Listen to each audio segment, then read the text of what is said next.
welcome back to the channel. Today we're going to be talking about walking. Do we really need 10,000 steps? And if you don't need 10,000 steps, then how many do you need? Do you need more? Do you need less? How do we know? And what are the health benefits of said steps? Like, what are we getting from this? And if we do need these steps, how do we get more of them? How do we make it to where it's a feasible task for us to do? We're going to be talking about all of that, as well as what some of my own personal experience has been as I have increased my step count over the last 4 months. And I got this Garmin to help me track it.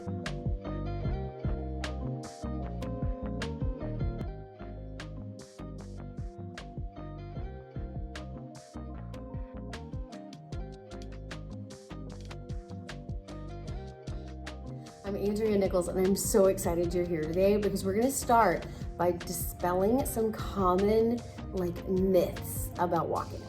So the first one being 10,000 steps. How did we land on that number? I think if you ask anybody, for the most part, they're going to say 10,000 if you ask them how many steps do you need to get, because we hear that over and over and over and over, and we just assume that that number had to come out of research, that it had to come out of science somewhere.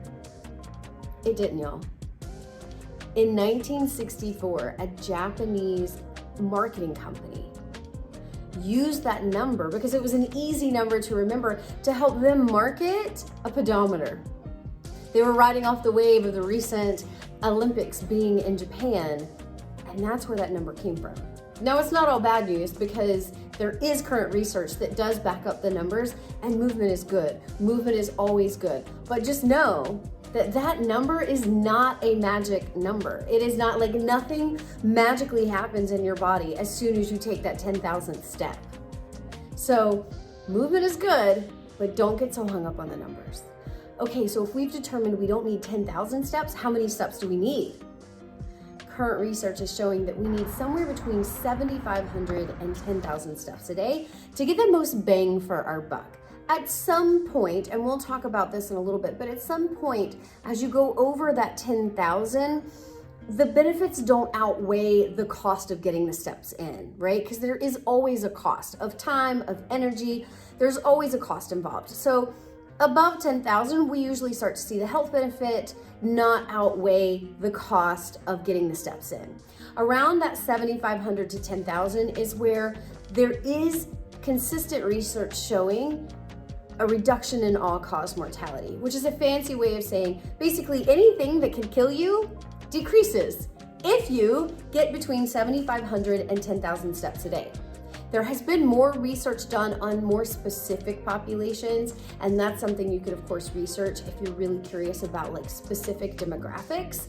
But for the most part, just general population, aiming between 7,500 and 10,000 steps a day is the new goal. What I really want you to take away from this is don't get obsessed over the number. Okay, if you're not hitting 7,500 steps right now today, don't worry about it. What are you hitting? Are you hitting 2,000 steps a day consistently? Could you push that to 2,500 or 3,000? If you're hitting 5,500 steps a day, could you push that to 6,000 or 6,500? Could you slowly work your way up to the 7,500 or the 10,000 steps a day? That's what the game is, right? The game is not necessarily hitting the right number of steps. The game is just improving your mortality rate, improving your movement by increasing your step count. It's not about the number. It's not magic. So it's not magic if you don't hit the 10,000 steps. It's not an ultimate doomsday event. It's just a goal to help you be able to easily track and increase your movement. At the end of this video, I'm going to talk a little bit more about why I don't want you to really try to go over 10,000 and answer some common questions that I get about, should I walk on a treadmill? Should I walk on a walking pad? Is it better to walk outside? Should I walk on an incline? Does it matter how fast or how slow I walk? I'm going to answer all those questions and more at the end of this video. But first, I want to talk about ways we can increase your number of steps in a day. We've all heard things like, park at the end of the parking lot and walk into the gym, or walk to the grocery store, like from the far side of the parking lot. We've heard things like, use the stairs instead of the elevators. We're going to talk about more creative ways and ways that I have personally increased the steps in my day-to-day life, and hopefully some of them will resonate with you. And if you think of any, definitely drop them in the comments below, share them, because maybe something that you share could vastly help someone else. Everybody's day-to-day is different. I have more flexibility in my day because I'm an entrepreneur and I'm not tied to a desk. But like my husband, he's in a car a large part of the day. What works for me doesn't work for him. We have to kind of like take different attacks, right, on our step counts.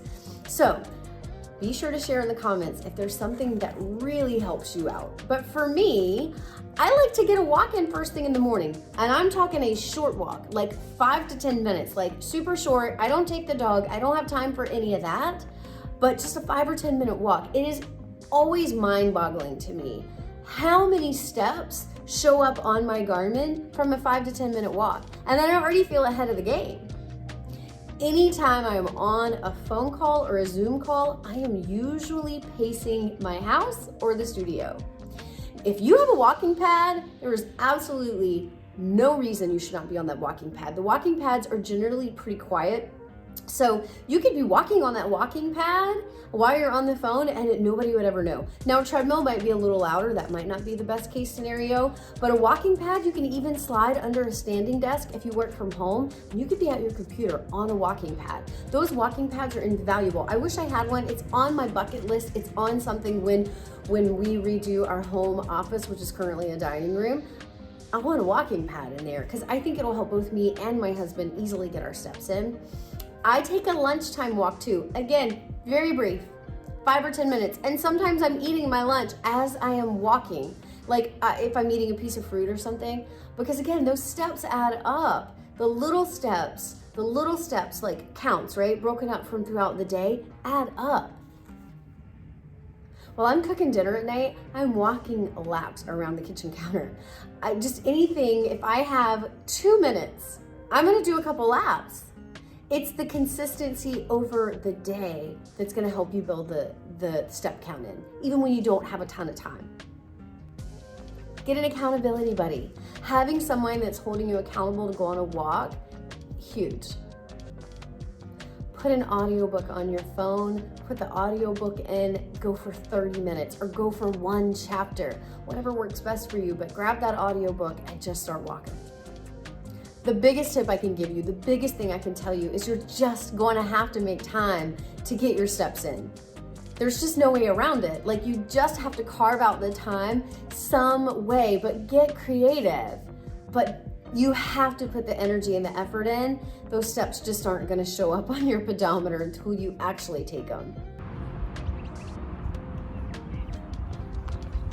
You guys had questions, and these are questions that I get pretty frequently, so I'm gonna answer those right now. All right, the first one, does speed matter? Does it matter if you're on like a stroll or you're race walking or you're almost jogging? Does that matter? The short answer is no. For your general purpose of health, reducing all-cause mortality, no, speed does not matter.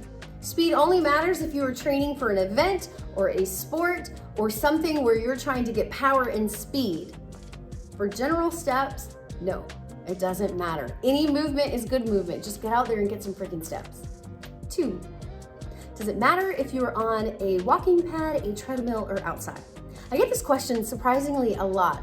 I shouldn't say surprisingly, it makes sense. So a lot of people know if you're running, that running on a treadmill feels easier than running on the road, right? Because the treadmill kind of helps propel you. Part of running is building endurance. Part of running is building the power and the strength and the speed that you need in your legs, especially if you're training for a certain distance or a certain race. Then running on the road helps you build that speed and endurance more. When we're talking step count for just overall health and reduction of all-cause mortality, I don't care where it is. It doesn't matter if it's on a road, on a treadmill, or on a walking pad. It all equally counts. We just want you to move your body. Third question is in a similar vein. What if it's on an incline? Is that better? Do I get like double the step count? No, you don't get double the step count just because you're on an incline. But what you do get on the incline is you get an increased heart rate and you get more hamstring and glute work. And if that's what you're going for, then go for it. But if you're just trying to get your steps in to, again, overall improve your health and wellness, I don't care if it's on an incline or not. You're not gonna be able to get all 10,000 steps on an incline. Like, that's not gonna feel good to you. Getting your step count in is just for improving general health and wellness. Mental health, physical health, overall wellness. If you want some of those steps to be on an incline, go for it. Otherwise, it doesn't matter. And then the last question, well, what if I'd rather swim than walk? Then swim. I don't care. It doesn't matter. We just want you to move.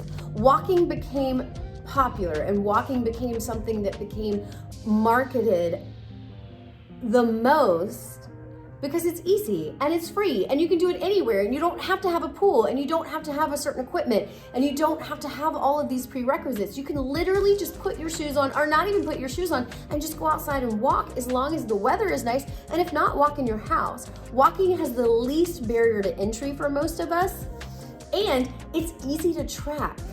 Okay, it's so much harder to track some of these other activities like swimming and rowing, and even running is harder than just walking. So that's why walking is such a huge benefit, because it benefits the most people, because it's easy to do, it's free, it doesn't cost anything.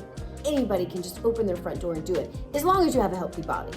Not everybody is that lucky, but if you're that lucky, there's no reason you can't open the front door and go out and walk.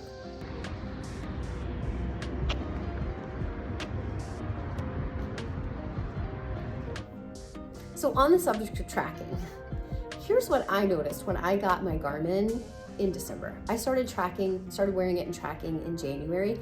And I was always, if you know me, you know, I was like, I am not ever getting a smartwatch. I don't want anybody to be able to contact me. I don't want to be that connected. Like, that's just not my jam. I don't want electronics around me. Like, I just didn't want it. But being able to track certain metrics within my own body finally won out. And the information that I've been gathering from it has been huge. So here's some things I noticed. I started tracking in January, and I noticed, especially on my heavy office days, I was only averaging about 3,500 to 4,000 steps, nowhere near what I thought I was getting.